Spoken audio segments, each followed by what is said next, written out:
Hello, and thank you for your interest in our industry-leading barcode inventory system. We're a full barcode tracking system provider.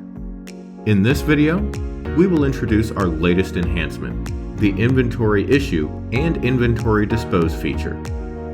By our definition, issue is used to deduct quantities from inventory, while dispose is used to remove inventory.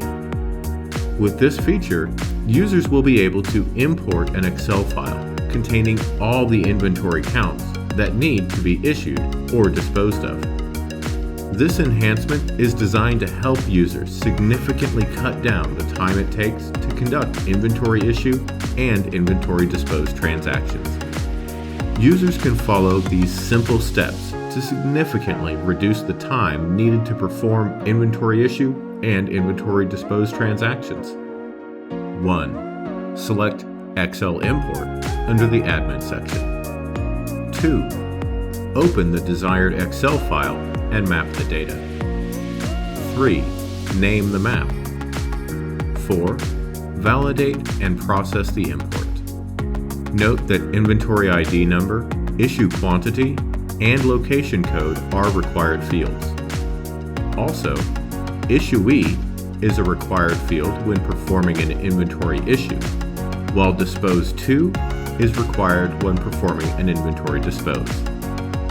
Fire and EMS responders are an example of people who benefit the most from this feature. Since they are saving lives, firefighters and first responders cannot issue or dispose of items as they are using them. They can simply add all used inventory items to an Excel sheet and issue or dispose of them within a few minutes at the end of their shift. While maintaining ease of use and adaptability, ASAP Systems strives to routinely update and enhance its inventory system to keep up with the latest trends, best practices, and most importantly, cater to the customer expectations of excellence.